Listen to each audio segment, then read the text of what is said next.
jour, du coup, on va reparler de mobilité. Avec toi, Benjamin Naumovic, tu es président et fondateur de Search. Alors justement, Emmanuel en parlait, cette mobilité, toi, tu as l'objectif ambitieux, surtout par les temps de confinement, mais on y reviendra, de réenchanter finalement ce trajet entre le domicile et le travail. Alors ça peut paraître conceptuel par les temps qui courent, on va y revenir. Mais est-ce que tu peux d'abord nous présenter, déjà bienvenue, et est-ce que tu peux nous présenter l'appli Search, s'il te plaît? Merci à tous pour votre accueil. Search Mobility, c'est une solution de mobilité, c'est même la première solution de mobilité française dédiée aux salariés pour les accompagner dans leur trajet domicile-travail du quotidien, mais également dans leur déplacement professionnel. Comment ça fonctionne? Comme vous le voyez à l'écran, c'est une application mobile, un assistant de mobilité qui fonctionne comme un MaaS, Mobility as a Service, et qui va permettre d'agréger et de comparer en temps réel tous les services de mobilité et de micromobilité autour du salarié pour lui faciliter l'accès à ces moyens de mobilité qui sont systématiquement green, c'est-à-dire mobilité douce, partagée, durable et responsable. Pour le salarié, c'est plus de flexibilité, plus d'agilité, c'est répondre à ces nouveaux usages, ces nouvelles habitudes pour se rendre au travail. Et pour l'entreprise, c'est 3 avantages. Le premier avantage, c'est de réduire concrètement son empreinte carbone et d'intégrer Search Mobility, l'application, dans un projet, une stratégie de neutralité carbone. C'est également de renforcer la marque employeur, puisque près de 90% des salariés aujourd'hui souhaitent que leur entreprise prenne conscience des enjeux de la mobilité et réinvente et réponde aux nouvelles problématiques de la mobilité. Et enfin, c'est gagnant-gagnant et pour le salarié et pour son entreprise, puisque Search Mobility est un outil de conduite du changement. C'est une application qui répond aux nouvelles réglementations, aux nouveaux dispositifs incitatifs de la mobilité douce, comme le forfait mobilité durable ou le crédit mobilité durable, pour lesquels j'aurai l'occasion de revenir plus tard. D'accord, alors c'est très clair. Justement, en introduction, on en parlait déjà, les confinements successifs, 1, 2, bientôt peut-être 3. Comment est-ce que justement l'appli elle arrive à se démarquer dans les 2 premiers confinements? Comment est-ce que vous vous êtes finalement positionné? C'est assez intéressant d'avoir votre retour vu votre positionnement intéressant. Alors, c'est un vrai sujet. Nous, on a créé Search Mobility avec l'intention, l'ambition de réinventer les trajets domicile-travail il y a déjà 18 mois. Je ne sais pas si on se serait lancé dans cette aventure si on avait su l'année 2020 qui allait arriver. C'est sûr. On n'a pas pivoté, mais on a réinventé, on a complété notre offre. Ce qu'il faut savoir, c'est que cette période compliquée pour les entreprises et pour la salariée a eu pour rôle, et encore pour rôle, de jouer le rôle d'accélérateur ou de révélateur en matière de nouveaux usages de mobilité, d'une part, côté salarié, mais côté entreprise aussi, ça a forcé l'entreprise et ses acteurs, ses parties prenantes de la mobilité, notamment le RSE et le responsable des ressources humaines, de se réinterroger et de réinventer, de redimensionner le plan de mobilité pour l'objectif final d'accompagner les salariés dans leur retour au bureau. Donc, ce que nous avons fait concrètement, c'est qu'on a augmenté la taille de notre offre en y intégrant une partie conseil, en conduite du changement, de conseil en management de projet, en communication, puisque la réussite d'un projet ambitieux de refondre et de réinventer le plan de mobilité et d'encourager, d'inciter les collaborateurs à opter pour des moyens de transport durables, responsables, alternatifs, ça passe forcément par de la conduite du changement, par de la communication, par de la valorisation des bonnes pratiques. Et c'est là qu'on entre en jeu pour répondre à 3 enjeux. L'enjeu sanitaire d'une part, parce que l'objectif c'est de limiter la promiscuité dans les transports en commun et d'offrir une alternative au pass Navigo qui n'est plus d'une certaine manière le pass universel auquel souhaite accéder le salarié. Un enjeu également écologique, on essaye de combattre les autosolistes. C'est une aberration encore au XXIe siècle de voir des personnes seules aller au travail dans une voiture. Je pense qu'on sera jugé d'ici 2-3 siècles sur cette problématique.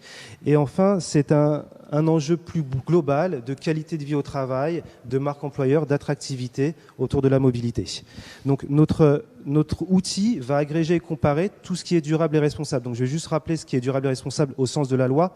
Autour de nous, on voit les vélos jump, les trottinettes électriques, donc il y a bien entendu tout ce qui est free floating, autopartage, covoiturage, scooter en libre service et même le vélo personnel, assistance électrique ou non, et dans l'application. Et l'application va vous permettre d'accéder à l'ensemble de ces moyens de transport, mais surtout de tracer l'ensemble de vos trajets et d'alimenter, de pré-remplir une attestation sur l'honneur ou de conserver des justificatifs pour faciliter aussi et surtout le travail administratif de l'entreprise et des fonctions support. Entendu. Avec cette dimension finalement culturelle, cette conduite du changement qui vient accompagner aussi votre démarche plus technique.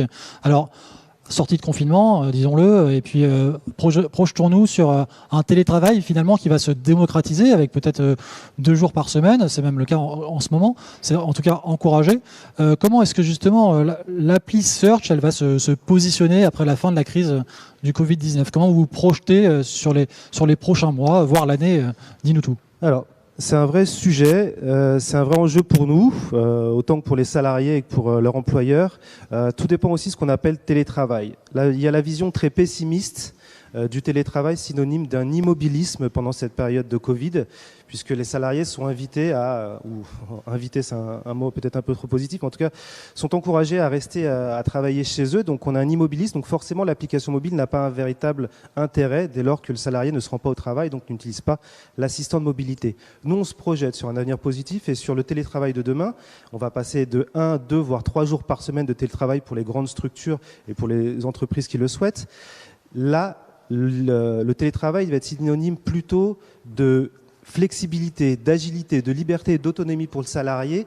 Il va se mettre à travailler au bureau, chez lui, dans des espaces de coworking, dans des salles de réunion aménagées pour l'occasion par l'entreprise. Et nous, l'objectif, ça va être d'accompagner ces nouvelles habitudes, ces nouveaux usages à travers une nouvelle mobilité et de permettre aux salariés d'accéder à l'ensemble des moyens de transport sans faire exploser son compteur de CO2 et en pouvant comparer en temps réel les moyens de transport et en découvrant l'accès de la mobilité. Monsieur X va découvrir que depuis toujours il prend sa voiture, alors qu'à côté de chez lui, il y a des pistes cyclables ou qu'il y a une collègue ou d'une entreprise à côté qui vient en covoiturage. Donc on va aussi promouvoir le covoiturage avec Laxit, Caros, BlaBlaLines et bien d'autres. Ouais, et puis comme tu le disais, la crise, le contexte a été aussi un révélateur de prise de conscience de cette nouvelle mobilité, notamment les mobilités douces. Alors, quelles innovations, parce que c'est quand même le cœur des enjeux ici au Hub Institute, l'innovation est vraiment partout. Et quelles sont les innovations, toi, que tu aurais repérées ou que tu aurais pensées pour permettre de faciliter ce trajet domicile-travail ? Est-ce qu'il y a des innovations chez vous auxquelles vous pensez ? La mobilité est un terrain de jeu exceptionnel en matière d'innovation. J'ai écouté ce qui s'est passé auparavant. C'est assez extraordinaire ce vivier de réflexion et d'innovation. Nous, on croit en plusieurs innovations, mais on croit surtout en un combo, l'innovation technologique et l'innovation légale et réglementaire à l'appui de cette technologie. Je pense que c'est indissociable et sans l'une, l'autre ne fonctionnerait pas. Donc, en matière technologique, il y a le MaaS, le Mobility as a Service, cette idée de multimodalité avec un enjeu et un frein technique qui est le paiement dans une seule et même application. Donc ça nécessite beaucoup de discussions avec les opérateurs de mobilité. On est en train de le réaliser pour pouvoir intégrer le paiement dans notre application et que tout se passe dans l'application. Mais ça sera un step suivant dans 2021. Donc il y a la multimodalité à travers le MaaS.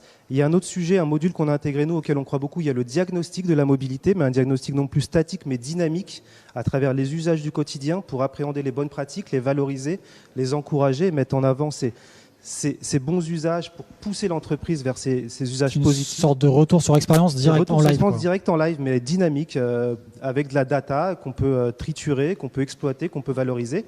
Donc ça, c'était un point. Et je crois énormément, et là, il y a quelque chose à casser, il y a une brique extraordinaire et un terrain de jeu exceptionnel, c'est le compte mobilité. Le compte mobilité, c'est un enjeu à la fois local, national, au niveau de l'entreprise, au niveau des services publics. Nous, on réfléchit beaucoup au compte mobilité pour l'employeur, à travers le crédit mobilité et le forfait mobilité, je reviendrai après dessus, mais aussi toutes les subventions, les aides au niveau de l'État, des collectivités locales. Et il y a des vraies réflexions pour essayer d'intégrer ce compte mobilité dans une base de données commune, pour agréger ces informations et permettre aux salariés, qui est une personne physique lambda au quotidien, de bénéficier de l'ensemble de ces subventions et de gérer un compte mobilité unique et de profiter de tous les avantages auxquels il a le droit et qu'on n'a pas forcément accès. D'un point de vue légal et réglementaire, comme je le disais, la techno ne peut qu'être portée par une vague légale et réglementaire. C'est pour ça que nous, on a surfé, si je puis dire, sur le forfait mobilité durable avec la loi LOM. C'est assez exceptionnel puisque nous, notre enjeu, c'est de permettre l'accès à l'ensemble des moyens de mobilité durable éligibles au forfait mobilité, covoiturage, free floating, autopartage, vélo. Et je pense vraiment que l'ensemble de ces subventions, ces projets de loi et ces lois incitatives pour encourager, valoriser et surtout récompenser les salariés autour de nouvelles pratiques, c'est l'avenir et on ne peut pas arriver à ces fins si on n'incentive pas et si on n'a pas une carotte au bout du bâton pour que les choses changent, parce que la conduite du changement est la clé de voûte de toutes ces nouvelles technologies. Et en s'assurant de la légalité du process et de l'avancée aussi. Alors la légalité, le RGPD bien sûr. C'est suite à une étude de marché aussi, on a pu voir que ça a pu... Pas dans une de contrôle mais d'accompagnement au changement, ce qui fait toute la différence. Parfait, je te remercie beaucoup pour cet échange et ce retour d'expérience et je te dis à très bientôt au Institut. Merci beaucoup Benjamin. Au revoir.